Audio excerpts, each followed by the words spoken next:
2076 को उपनिर्वाचनमा हर्क साम्पाङले जम्मा 422 मत पाए। त्यो बेला धरानको मेयर बन्ने उनको सपना साकार भएन। तर त्यही हर्क साम्पाङले 3 वर्षपछि 20,821 मत पाएर धरानको स्वतन्त्र मेयर बने। 3 वर्षमा हर्क साम्पाङले के गरे जसले उनलाई धराने जनताले विश्वास गरे? हर्क साम्पाङ मेयर बन्नु अगाडि एक सामान्य पृष्ठभूमिका व्यक्ति थिए।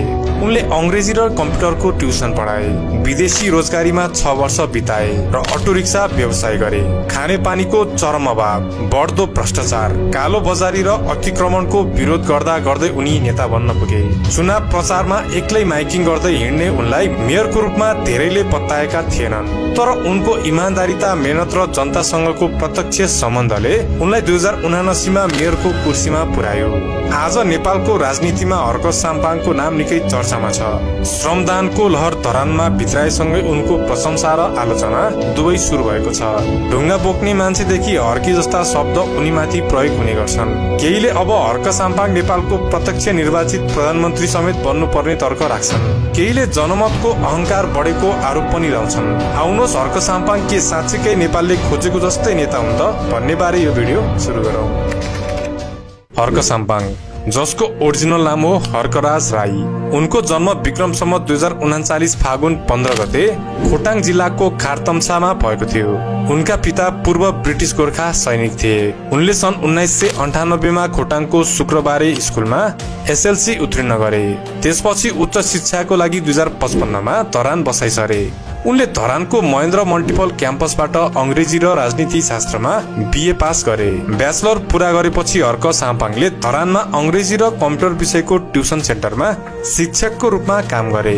उनले साथीहरूसँग मिलेर the perfect English language and computer नामक संस्था सञ्चालन गरेका थिए। तर यो इन्स्टिट्युटबाट उनी खासै सन्तुष्ट भने थिएनन्। त्यसपछि उनले आर्थिक अवसरको खोजीमा मलेसिया, इराक र अफगानिस्तानमा करिब 6 वर्ष बिताए। यी देशहरूमा उनले विभिन्न काम गरे। नेपाल फर्किएपछि उनले धरानमा अटो रिक्सा चलाए र अटो रिक्साकै व्यवसायमा पनि संलग्न भए। साथै उनले केही समय कृषि कार्यमा पनि हात हाले। विदेशको विकास र सुशासन देखेका हर्क साम्पाङलाई धरानमा बढिरहेको व्यथितिले छोयो। त्यसैले उनी सामाजिक कार्यमा लाग्न थाले। विगत 10 वर्ष भन्दा बढी समयदेखि हर्क साम्पाङ धरानमा सामाजिक कार्यमा सक्रिय थिए। उनले नेशनल युनिटी नेटवर्क नामक समूह स्थापना गरेर भ्रष्टाचार विरुद्ध आवाज उठाए। खानेपानी अभियानमा पनि हर्क साम्पाङ धेरै लागि परे। धरानको दीर्घकालीन खानेपानी समस्या विरुद्ध उनले नेतृत्वदायी भूमिका खेले। उनले एसियाली विकास बैंकको पम्पिङ परियोजनाको विरोध गरे, जुन महँगो र अस्थायी थियो। धरानको लागि खानेपानी कोशी र तमोर नदीबाट लिएर पर्ने माग राखे र यो आन्दोलनमा उनले अगुवाई गरे। उनले धरानको सर्दु खोला अतिक्रमण, अवैध बालुवा उत्खनन, बीपी कोइराला स्वास्थ्य विज्ञान प्रतिष्ठानमा भ्रष्टाचार र अवैध कर विरुद्ध आन्दोलन गरे।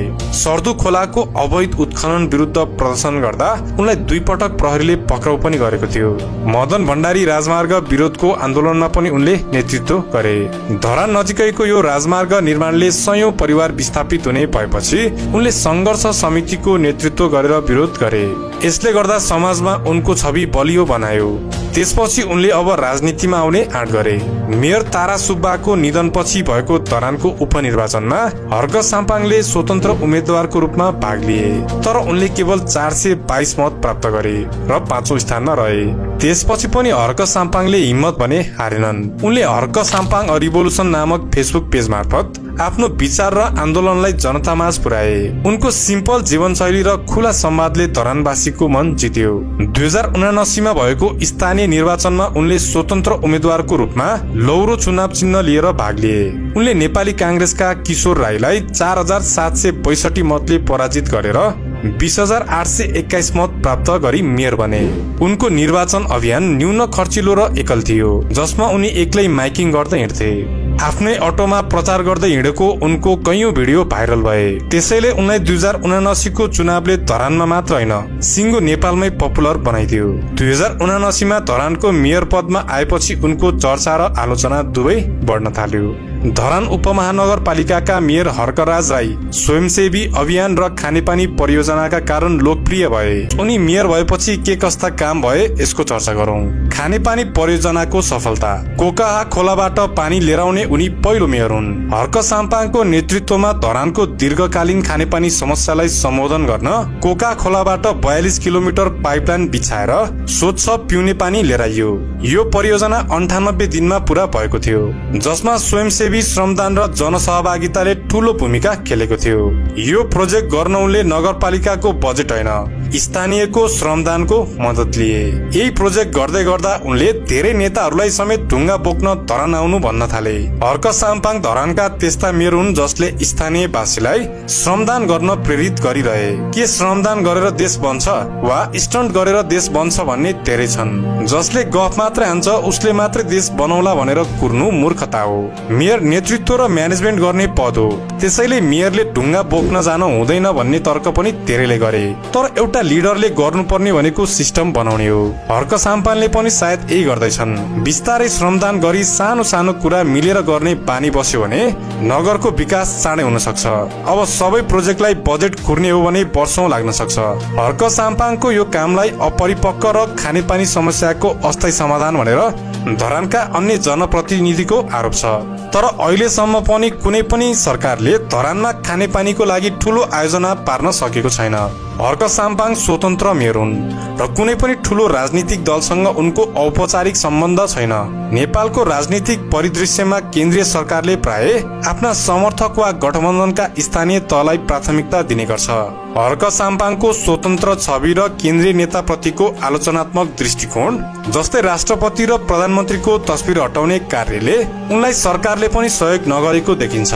हर्क साम्पाङको अर्को राम्रो काम भनेको स्वयंसेवी संस्कृतिको विकास गर्नु हो, जस्तै सामुदायिक श्रमदान।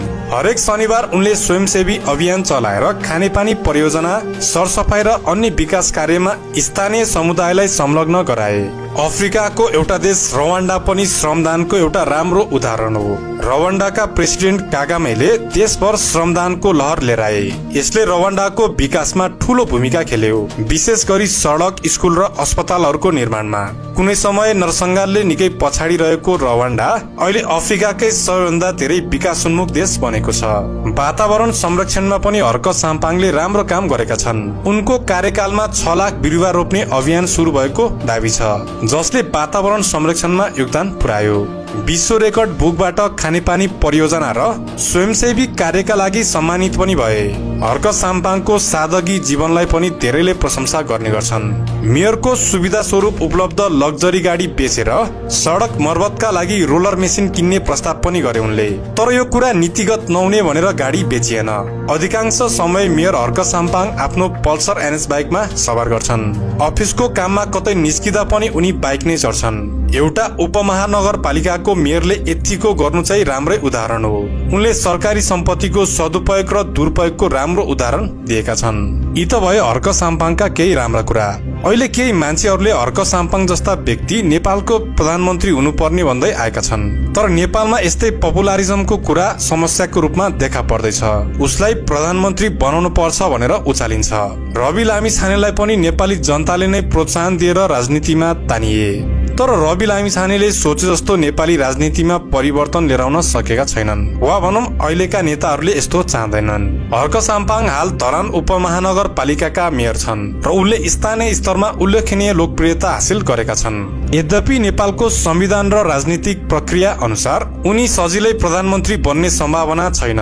नेपालको संविधानको धारा 76 अनुसार प्रधानमन्त्री प्रतिनिधि सभाको सदस्य हुनुपर्छ। हर्क साम्पाङ हाल स्थानीय तहका मेयर हुन्, न कि प्रतिनिधि सभाका सांसद। उनले प्रधानमन्त्री बन्न प्रतिनिधि सभाको चुनाव जितेर सांसद बन्नुपर्छ। त्यसपछि प्रधानमन्त्री बन्न प्रतिनिधि सभामा बहुमत, सामान्यतया 138 सिटको समर्थन चाहिन्छ। यदि कुनै दलसँग स्पष्ट बहुमत नभएमा गठबन्धन बनाएर बहुमत जुटाउनुपर्छ। हर्क साम्पाङ स्वतन्त्र उम्मेद्वारको रूपमा निर्वाचित भएका छन् र हाल उनको कुनै राष्ट्रिय स्तरको राजनीतिक दल वा गठबन्धन छैन। प्रतिनिधि सभामा बहुमत प्राप्त व्यक्तिलाई राष्ट्रपतिले प्रधानमन्त्री नियुक्त गर्छन्। यसका लागि हर्क साम्पाङले ठूलो संख्यामा सांसदहरूको समर्थन जुटाउनुपर्छ। जुन उनको लागि स्वतन्त्र हैसियतमा निकै चुनौतीपूर्ण छ। स्वतन्त्र उम्मेद्वार देशको प्रधानमन्त्री हुने अवस्था तब मात्र सम्भव छ जब देशमा प्रत्यक्ष निर्वाचित प्रधानमन्त्रीको व्यवस्था आउँछ। अहिलेको अवस्थामा यो व्यवस्था आउने चान्स निकै कम छ। केही व्यक्तिहरूले हर्क साम्पाङ र काठमाडौँका मेयर बालेन शाहलाई प्रत्यक्ष निर्वाचित प्रधानमन्त्रीको सम्भावित उम्मेद्वारको रूपमा उल्लेख गरेका छन्। तर यो केवल एउटा इमेजिनेसन मात्रै हो, संवैधानिक रूपमा तत्काल सम्भव छैन। हर्क साम्पाङ स्वयंले प्रत्यक्ष कार्यकारी राष्ट्रपति प्रणालीको माग राख्दै उम्मेदवारी दिने कुरा गरेका छन्, जसले उनको महत्वाकांक्षा राष्ट्रिय नेतृत्वतर्फ देखाउँछ।